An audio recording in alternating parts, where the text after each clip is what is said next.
Under the moonlight, a hint of hesitation appeared on Lan Wangji's face. After deliberating for a moment, he said, "Perhaps it's not that he doesn't want to. He might really just not have had the time to see you yet." As soon as he finished speaking, he seemed to recall Wei Wuxian's earlier behavior and with a righteous flick of his sleeve, sternly added, "Of course, someone as incorrigible as you, even if he did see you, he wouldn't marry you." Wei Wuxian nonchalantly said, "If he won't marry me, then he won't." "Does the second young master Lan look beautiful?" Lan Wangji replied, "You've never seen him. How do you know what he looks like?" Wei Wuxian looked at him, smiling, and said, "More beautiful than you?" Lan Wangji was suddenly stared at. His eyelashes fluttered, his slightly angry lips parted, and after a moment, he managed to squeeze out 2 words. "Nonsense." Wei Wuxian said, "Who cares if he's beautiful or not? I don't like men anyway, no matter how beautiful he is. But Uncle Jiang seems to be an old acquaintance with that gentleman from the Lan family who asked for my name. He takes his words very seriously. He calculated a fortune for me and Lan Wangji. That fortune was so grandiose and sensational that Uncle Jiang was completely taken in. The fortune-telling result was sealed by Lan Qiren, and Lan Wangji was unaware of it. At this moment, hearing Wei Wuxian mention it, he felt slightly surprised. What was the fortune? Wei Wuxian scratched his head and nonchalantly said, "In essence, it said that he and I are destined to get married, and that we must get married in this lifetime. If we don't, or if we get married too late, there will be a great calamity from the heavens. At that time, not only will the Gusulan clan, the Qinghe Ni clan, and the Lanling Jin clan be unable to escape disaster, but the Yunmengjiang clan will also face complete destruction, and so on." It was quite mystical and exaggerated. Under the moonlight, Lan Wangji's expression remained solemn. Wei Wuxian quickly waved his hands and said, "Don't believe such superstitious talk. Look, neither old Lan nor Lan Wangji believed it. Otherwise, the 2 of us would have met long ago. I say, little old, this young master Lan, can you be kind and pretend you didn't see me and let me go? All right?" Upon hearing this, Lan Wangji woke from his contemplation, gave him a faint glance, and said, "The hour of high has passed.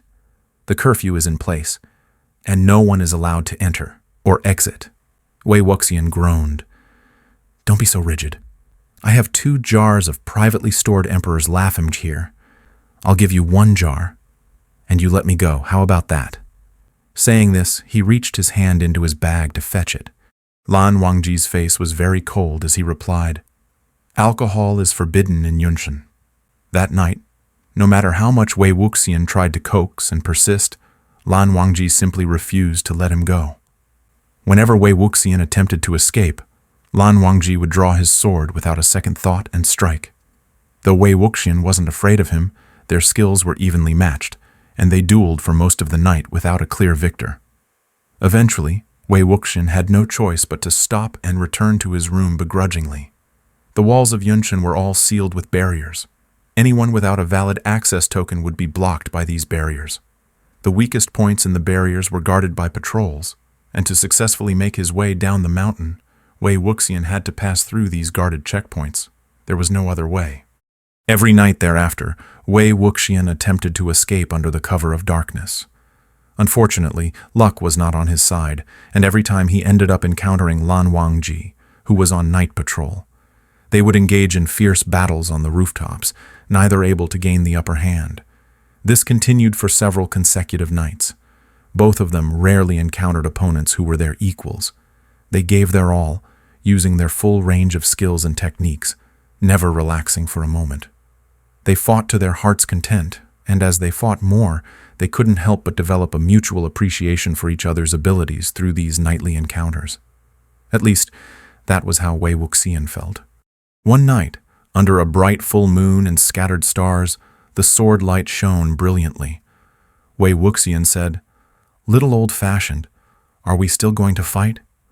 We've gotten so familiar with each other. Why don't you consider us friends and let me go?" Lan Wangji replied, "Not familiar. Won't let you go." One plan failed, so Wei Wuxian considered another tactic.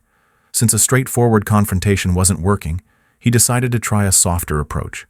Wei Wuxian decided to bribe Lan Wangji.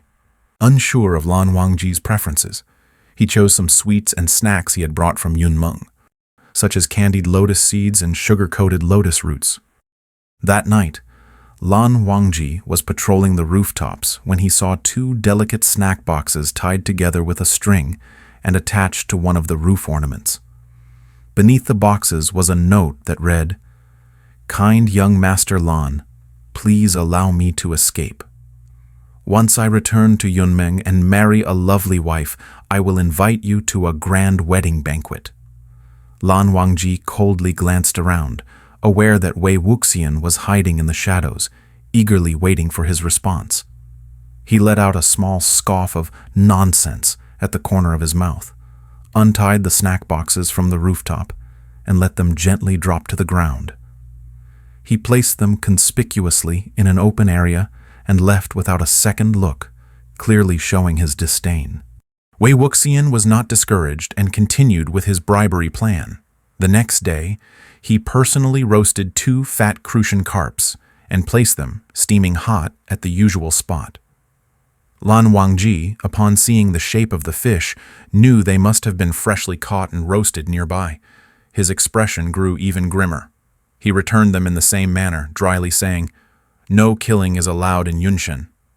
Wei Wuxian, grumbling, emerged from his hiding spot to retrieve the roasted fish, and right in front of Lan Wangji he ate them all without wasting a single morsel.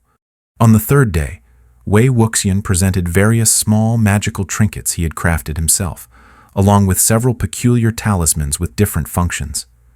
Among them were 2 clay figurines enchanted with spells. One had a stern expression and a small cloth strip tied around its head, while the other had a cheerful smile.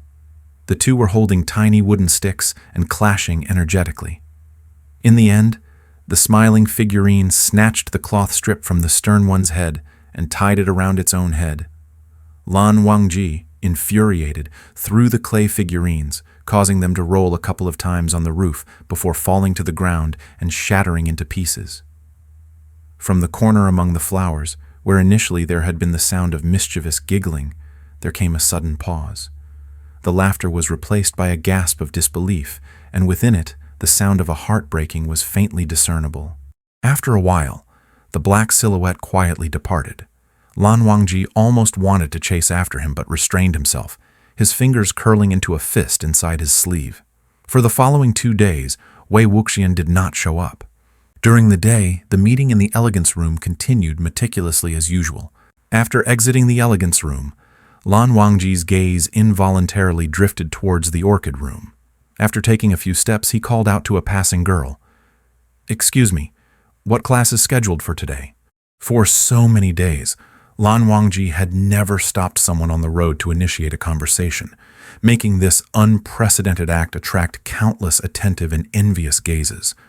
The girl was so nervous from being stared at by Lan Wangji's cool yet intense eyes that she almost seemed on the verge of trembling. A flustered blush spread across her face, and after a moment of lip-quivering hesitation, she finally managed to squeeze out a word. Embroidery.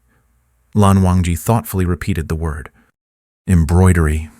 He probably won't go. Thank you. The figure in white drifted away gracefully, and the girl was soon surrounded by a crowd. Chirping voices began to rise like little birds. Lan Wangji talked to you, actually.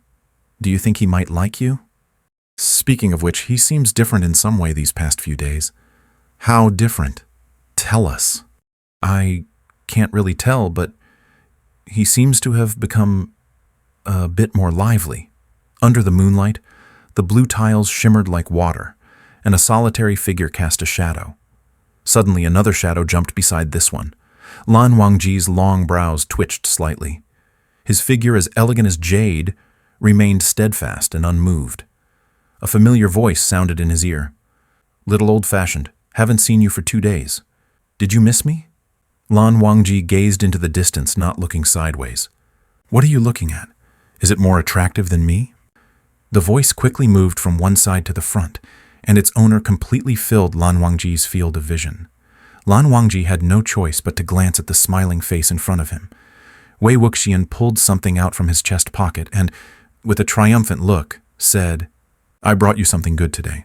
I had to pester Ni Huaisang for 2 days to get it." With that, he shoved the item into Lan Wangji's chest and waited expectantly. Lan Wangji calmly took it, opened to a page, and glanced at it. Then he almost fell off the roof.